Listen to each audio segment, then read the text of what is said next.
मगरबी बंगाल चुनाव को मद्देनजर रखते हुए कोलकाता के मुख्तलिफ तंजीमों की पुकार पर दस्तूर बचाओ बंगाल बचाओ तहरीक कोलकाता कॉरपोरेशन के सामने हुआ। इस तहरीक में दिल्ली से आए हुए किसान मुखालिफ बिल तहरीक के लीडर रणबीर सिंह ने जलसे से खिताब किया और कहा कि मोदी और अमित शाह अंबानी और एडवाणी के हाथों मुल्क को बेच दे रहे हैं। बंगाल को बचाना है तो बीजेपी और आरएसएस को बंगाल में शिकस्त देना वक्त की अहम पुकार है। यूपी के योगी बंगाल में आकर औरतों की इज्जत बचाने की बात कर रहे हैं, जबकि खुद योगी की हुकूमत उत्तर प्रदेश में औरतें महफूज আমরা নির্বাচন কমিশনের কাছে আবেদন করেছিলাম, যাদের কাছে ভোটার কার্ড রয়েছে, যারা নির্বাচনে ভোট দেয় তারা এই ভারতবর্ষের নাগরিক কিনা। নির্বাচন কমিশনের পক্ষ থেকে ভারী তিনি নিয়ে পড়েছেন, সুজাতা রয়েছেন, আরো অনেক বিশিষ্ট ব্যক্তিত্ব রয়েছেন। আমি দুটো তিনটে কথা বলবো। অরূপ দাদা বলছিলেন অত ঘেটাঘেটি না করে ওরা এনআরসি করে আমাদেরকে বেনাগরিক করার চেষ্টা করছে। আসুন আমরা সবাই মিলে অমিত শাহ নরেন্দ্র মোদীর এনআরসি করে রাষ্ট্র থেকে পদ থেকে নামিয়ে দিই। ওরা করবে, এখন আমরা এনআরসি করে ওদের সাইজ করি।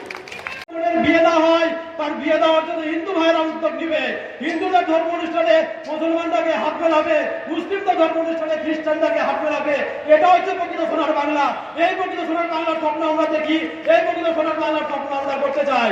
আজকের এই সংবিধান বাঁচাও বাংলা বাঁচাও মঞ্চ থেকে আপামার পশ্চিমবঙ্গবাসীর কাছে এবং যারা এখানে উপস্থিত আছেন প্রত্যেকের কাছে আমি দাবি জানাই এবং আহ্বান রাখি যে আগামী যে বিধানসভা নির্বাচন আমাদের কাছে আসতে যাচ্ছে, এই নির্বাচনে আমরা ধর্মনিরপেক্ষ এবং সাম্প্রদায়িকতাকে যারা লুণ্ঠিত করার জন্য বা সাম্প্রদায়িক বীজ বপন করার জন্য যারা উদ্বুদ্ধ হয়েছে সেই সমস্ত সাম্প্রদায়িক দলকে, রাজনৈতিক দলকে বিসর্জন দিয়ে প্রকৃত সোনার বাংলা করার প্রচেষ্টা নিব, দৃঢ় প্রতিজ্ঞত হব।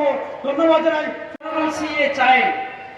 আমরা চাই না যে আমাদের দেশে নাগরিকত্ব দেওয়া হবে ধর্মের ভিত্তিতে। আমরা চাই না, দেশের জনগণ চায় না, কিন্তু তারা আমাদের ভিতরে বিভেদ তৈরি করার জন্য সিএএ এর মতো দেশের সংবিধান বিরোধী জনগণ বিরোধী আইন তারা ইন্ট্রোডিউস করেছে।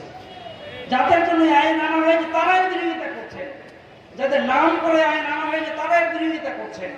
সময়ের সাথে তারা আমাদের পশ্চিমবঙ্গে এসে সোনার স্বপ্নে সোনার বাংলার উপহার দেওয়ার স্বপ্ন আমাদেরকে দেখাচ্ছে।